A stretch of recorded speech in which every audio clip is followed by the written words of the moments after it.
He said it on a Tuesday, which I remember because I had just come back from my water aerobics class at the Nepean Sportsplex, and my hair was still damp when I walked through the front door of the house I had owned for 23 years.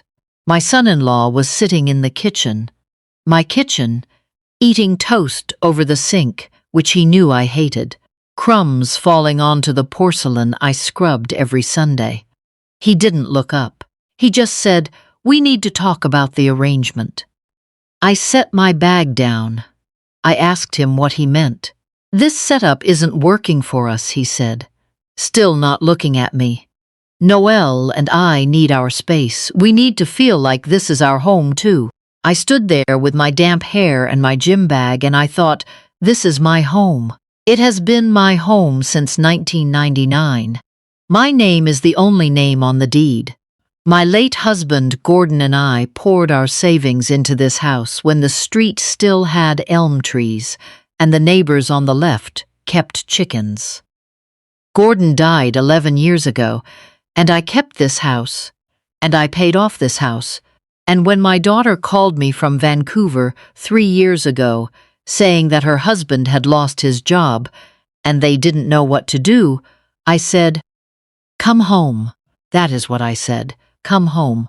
Come back to Ottawa and stay with me, and we will figure it out together.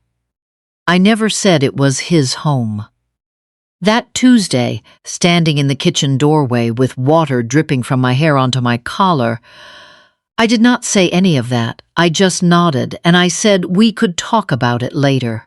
And he went back to his toast. But I did not sleep that night. Let me tell you something about my daughter.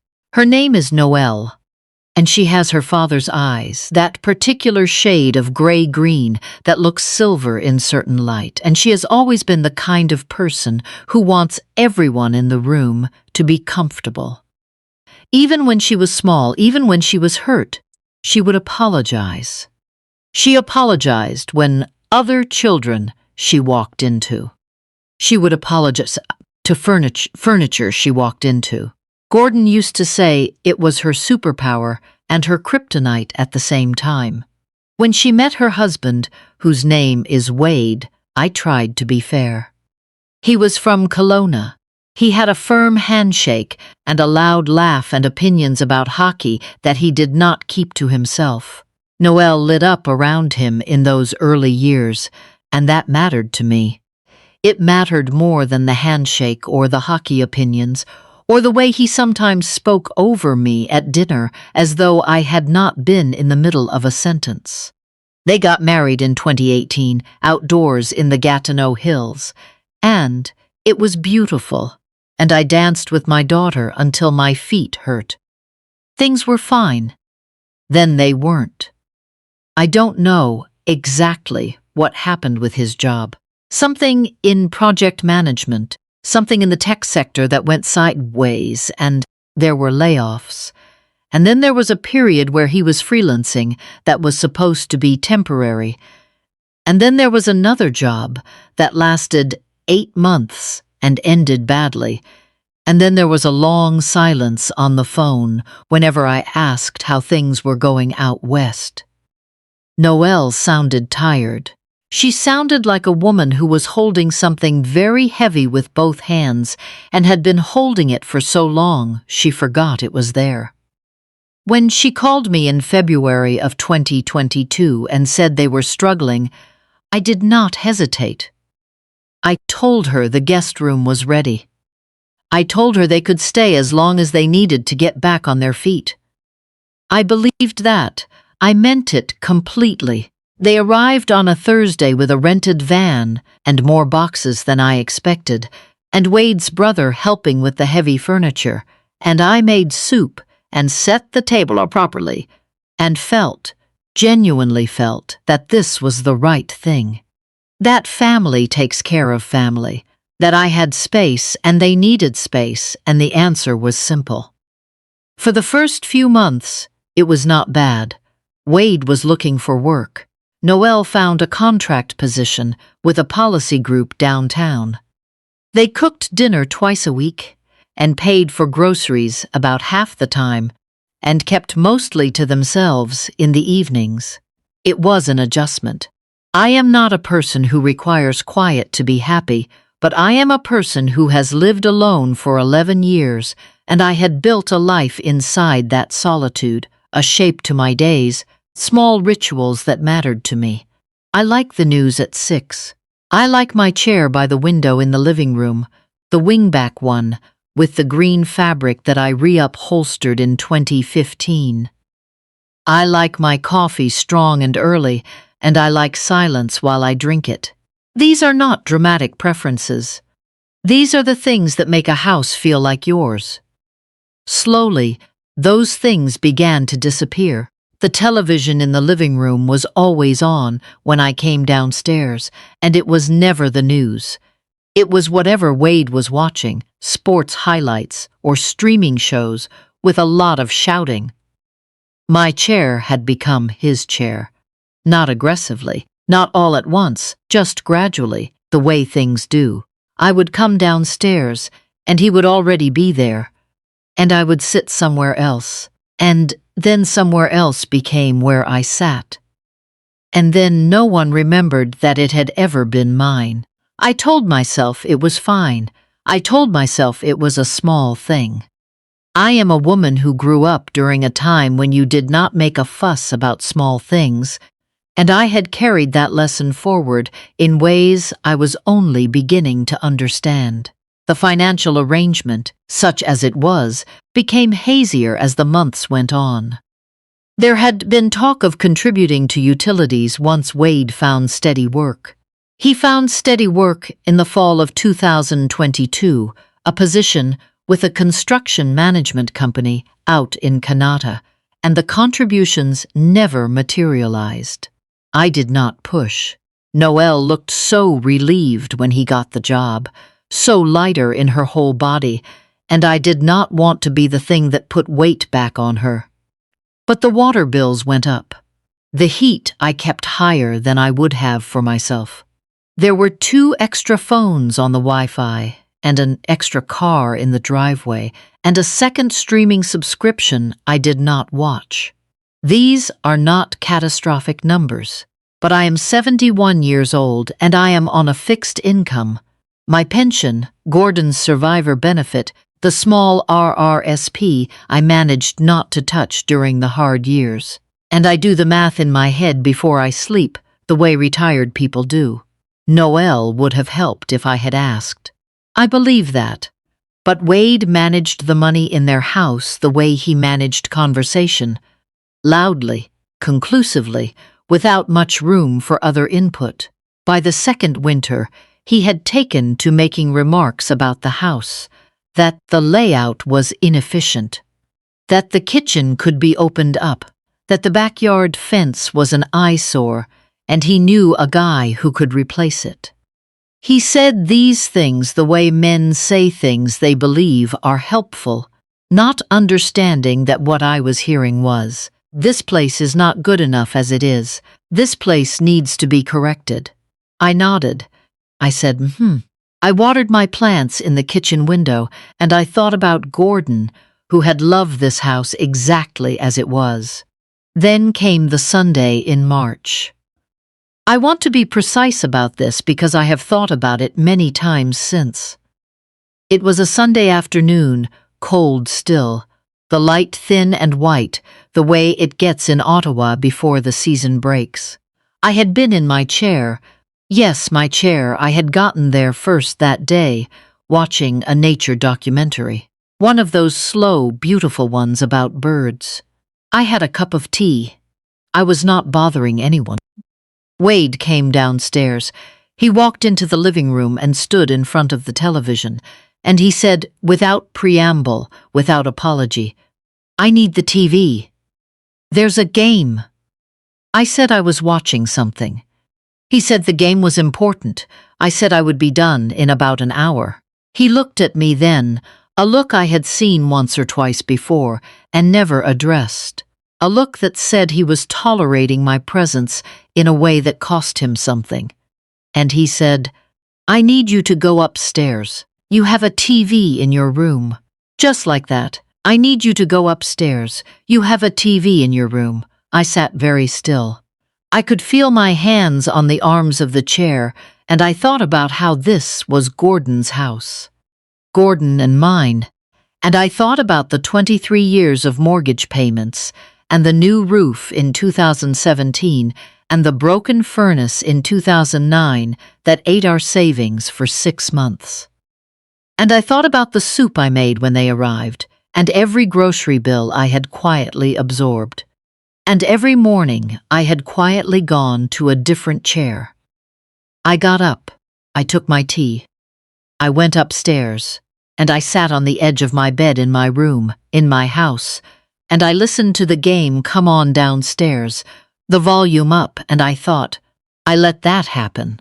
That night, Noelle came to find me. She knocked on my door softly, the way she did as a child when she knew something was wrong.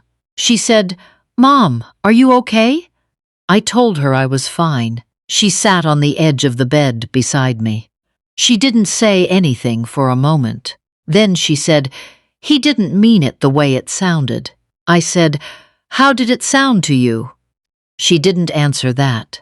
I looked at my daughter. I could see how much she needed me not to make this bigger than it was. I could see the exhaustion in the set of her shoulders, the way she was already managing everything, already keeping all the pieces from touching each other. I loved her so much in that moment, it hurt somewhere below my sternum. I said, "It's all right, sweetheart. Don't worry about it." She squeezed my hand and she left, and I sat there for a long time in the quiet, and I made a decision. I did not sleep well that week. I turned things over in my mind the way you do when you are trying to figure out if you are being reasonable or if you have, at some point, slid into unreasonableness without noticing. I asked myself the hard questions. Had I been clear about expectations? Had I contributed to this dynamic? Was I, as a woman who had lived alone for 11 years and had strong feelings about television schedules and wingback chairs, perhaps more difficult to live with than I imagined? Some of that was fair. I should have been clearer from the beginning. I should have said, "Here is what I need from you. Here is what this arrangement looks like. Here is the timeline." I had not done that because I had not wanted to seem unwelcoming, had not wanted to put conditions on an offer I was making out of love. That was my mistake, and I can own it. But there is a difference between being imperfect in your generosity and being ordered out of your own living room. Those are not the same thing, and I had spent too many years of my life collapsing that distinction. I called my friend Beryl on Thursday. Beryl has been my friend since we were both young mothers on the same street in the Glebe, and she is the most practically minded person I know.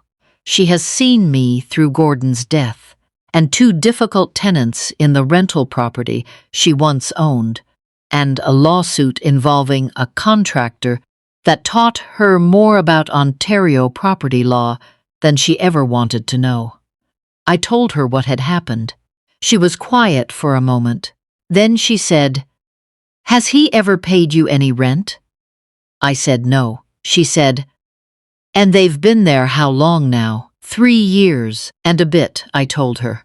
She said, "You know, in Ontario, once someone's been living somewhere for a certain period, even without a formal agreement, there can be questions about their status. Have you talked to anyone about this?" I had not. Beryl said, "You should." That Friday, I called a paralegal whose number I found through the Ottawa Community Legal Centre. Her name was Miss Ewan, and she was calm and unhurried, and she explained things to me clearly. Under the Residential Tenancies Act in Ontario, she said, the situation was more nuanced than people often thought. Even a family member, even without a lease, could potentially claim certain protections depending on the nature of the arrangement, the length of stay, and whether any money had ever changed hands in any form. She asked me questions. I answered them carefully. At the end, she said I had more options than I realized. Because no rent had been paid, because no formal agreement existed, and because I was the sole owner of the property, the situation was on my side. But she advised me not to wait longer. She advised me to take steps sooner rather than later, to do it properly, to put everything in writing, and to understand that my goal should be to reach a resolution without it becoming adversarial, if at all possible. I asked her how long the process might take. She said it depended. But she said that in her experience, a formal written notice delivered properly tended to clarify things in a way that conversations did not. I thanked her, and I sat at my kitchen table with my coffee, and I looked out the window at the backyard that Gordon had planted with apple trees, and I felt something settle in my chest. Not anger, not triumph, just a kind of quiet that had weight to it. I called Noelle the next morning while Wade was at work. I said I needed to talk to her, just the two of us. She came down to the kitchen, and I had already made tea, and I had the notes from my call with Miss Ewan in front of me, not to read from, just to remind me to be clear. I told her I loved her. I told her I did not regret asking them to come. And then I told her that I needed them to move out, and that I was going to give her the proper written notice, and that I wanted to talk about a timeline that worked for both of us. Noelle went very still. She has her father's way of going still when something lands hard. She said, "Is this because of Sunday?" I said it was because of a lot of things that had built up over a long time, and Sunday had helped me see them clearly. She asked if she had done something wrong. I told her the honest answer, which was, not exactly, but she had let things happen that she should have spoken up about, and we both knew it. I said it gently, but I said it. She started to cry, the quiet kind, the kind she has always done since she was small, and I moved my chair around the table, and I held her hand, and I let her cry, and I did not take any of it back. We sat like that for a while.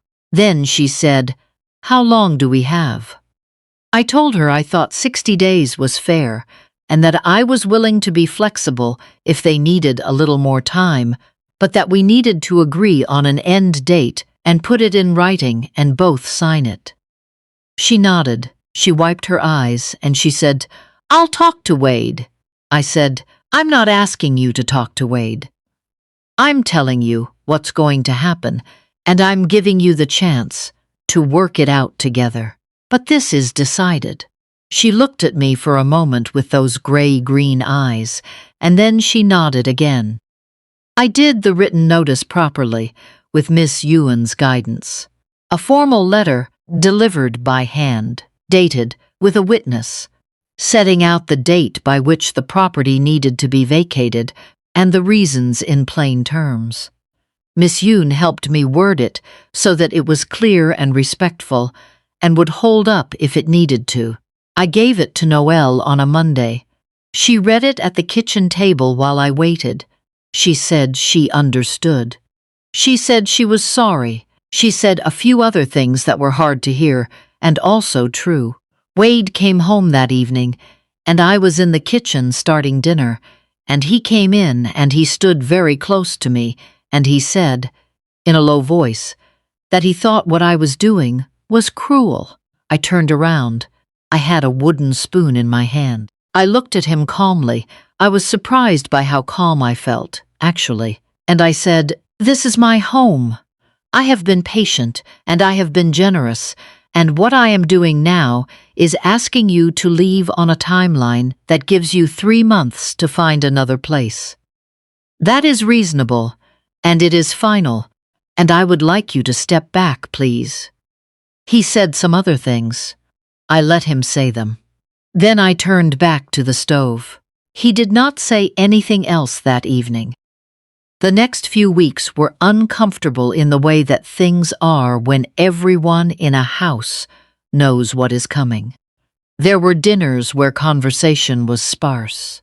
There were mornings where Wade did not make eye contact. There were times I overheard them talking quietly in their room, and I went outside to walk in the backyard, among the apple trees, and look at the sky. Noel and I had several more conversations. Some of them were hard. One of them, a Saturday afternoon when Wade was out, was the kind of conversation a mother and daughter should probably have had earlier, about what Noel needed and what she had been afraid to ask for, and why she had disappeared into managing Wade's unhappiness for so many years. I do not need to put all of that here, but I will say that something shifted between us in that kitchen, something that had been wound too tight for too long. She found an apartment in Barhaven. 3 bedrooms, 2 bathrooms, a parking spot, reasonable rent. She showed me the listing on her phone, and I told her it looked lovely. It did look lovely. It was a fresh start, for both of them, somewhere that was actually theirs. They moved out on a Saturday in June. I helped carry boxes. I made sandwiches. I hugged my daughter longer than I normally do, and she cried a little on my shoulder, and I told her I would be her mother in any house she lived in, forever, without conditions. Wade shook my hand at the end. It surprised me. He did not say sorry, not in so many words, but there was something in how he did it, firmly, with eye contact, that I understood to be as close as he would get. I nodded. I thought that was probably the best we could do. After they drove away, I stood in the front doorway and listened to the neighborhood. Someone 3 houses down was mowing a lawn. A kid was riding a bike on the sidewalk. The air had that particular warmth of a Ottawa June that always smells to me a little like mud and cut grass and somewhere far off water. I went inside. I put the kettle on. I got my cup from the cabinet, the one with the blue rim that Gordon gave me for our anniversary in 2003. I carried my tea into the living room, and I sat down in my chair, the wingback one with the green fabric, and I turned on the news. The volume was exactly where I liked it. I had not realized how much I had been holding myself slightly sideways in my own life, braced, compensating, making room in ways I had stopped noticing, until I sat there and felt the stillness of not having to do that anymore. It was not the absence of people I loved. It was the return of something I had not known I had given away. I thought about what I should have done differently. I think about it still. I should have set expectations at the start. I should have said, clearly and kindly, here is what I need. Here is the timeline. Here is how we will revisit this. I should have spoken up earlier instead of accommodating until accommodation became invisibility. Those are real things. I own them. But I also know this. It is not too late to learn something at 71. It is not too late to decide that your home is your home, that your chair is your chair, that the evening news at 6 in your own living room with your tea is yours. My daughter calls me on Sundays now. We talk longer than we used to. She is doing better, she says, and her voice when she says it sounds like she means it. She found a therapist she likes. She started a pottery class on Tuesday nights. She sent me a photo last week of a bowl she made, lopsided and wonderful, and I put it on my refrigerator next to a picture of Gordon. I still have my water aerobics on Tuesdays. I still come home with damp hair, and I make my coffee strong, and I sit in my chair by the window, and I watch whatever I like. The apple trees are doing well this year. Gordon would have been pleased. You are the only one who can decide what your home costs you, not in money, in yourself. In the daily quiet surrenders that add up, year by year, to something you almost don't recognize. I am not angry. I am not bitter. I am home.